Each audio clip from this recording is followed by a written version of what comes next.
Then in 30 minutes in Science in Action, you can hear more about the groundbreaking... Good afternoon, this is Ryan Lewis with your 90.3 WESS News Brief for Thursday, October 10th. The time now is 2 o'clock. According to the Pocono Record, there was a fatal multi-vehicle accident early yesterday on Route 80 West in central Pennsylvania between a Greyhound bus and a tractor-trailer truck. The driver of the bus was said to be with the company for about 12 years and was heading from New York City to Cleveland before the accident happened. The crash reported to have killed one woman, injuring four others, and sending a lot more to the hospital. 45 out of the 50 people riding on the bus, including the driver, were taken to several different hospitals around the area. According to Trooper Matthew Burrows of the State Police Barracks, he said that the bus was extremely damaged after it hit the rear end of the tractor-trailer. According to the Philadelphia Inquirer, a 33-year-old blind man was brutally beaten and robbed around the Germantown area of Philadelphia as people just stood there and watched. According to Philadelphia police, the victim was walking on Seymour Street toward Wayne Avenue when a suspicious-looking man approached him. Surveillance video shows the man being viciously attacked as two men were standing on the corner, just feet away, watching the attack happen. The video shows the victim being knocked down to the ground and being kicked and stomped repeatedly. Police describe the attacker as a black male about 20 years old wearing a tan baseball cap.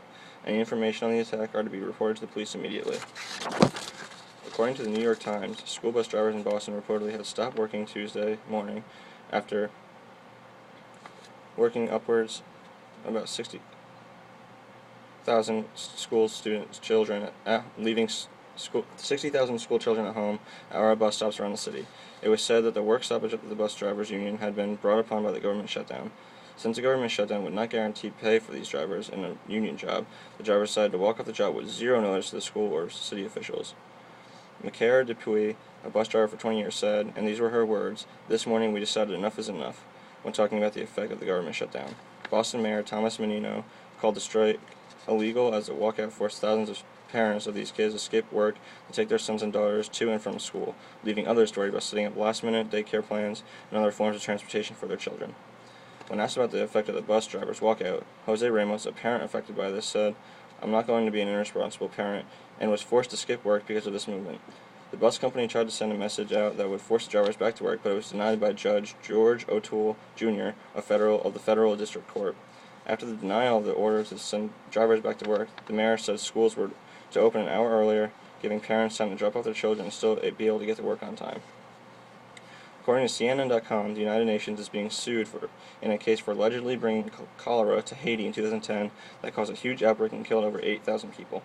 The outbreak happened in October 2010 after the country was still recovering from a deadly earthquake that occurred earlier that year, which also killed thousands of people. The outbreak spread rapidly and sparked riots in many cities and towns of about 80,000 United Nations peacekeepers that were deployed there at the time. Investigators concluded that one of the sources of the outbreak was due to a sewage leak in the United Nations base housing the peacekeepers. Health authorities still documented thousands of cases of cholera a month. Tonight in sports, the New York Giants traveled to Chicago to take on Jay Cutler and the Bears as Eli Manning looks to lead his team to the first win of the season despite the injuries and critics claiming the Giants coach Tom Coughlin's job could be in jeopardy if they start the season 0-6. This is the worst start to the Giants season since 1979, in which they posted a 6-10 record, missing the playoffs, finishing dead last in the NFC East. When asked about the early season struggles, star wide receiver Victor Cruz said, "It's everyone. The receivers, the offensive line. Everyone is to blame for some of these losses." Tonight, the Giants look to bounce back and quiet their critics and turn the season around for good. According to the Los Angeles Times, the first list of performers for this year's Grammy Awards scheduled for December 6th has been decided.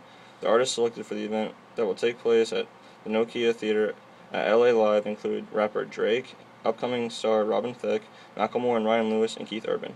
Nominations for awards will also be announced on CBS in an hour-long special known as the Grammy Nominations Concert Live, Countdown to Music's Biggest Night.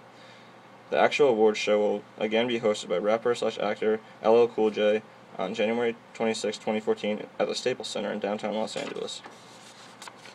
In ESU news, this weekend the football team looks to improve its record of 5-1 as they head to West Chester University to take on the Golden Rams and defeat them on their home turf for their homecoming game.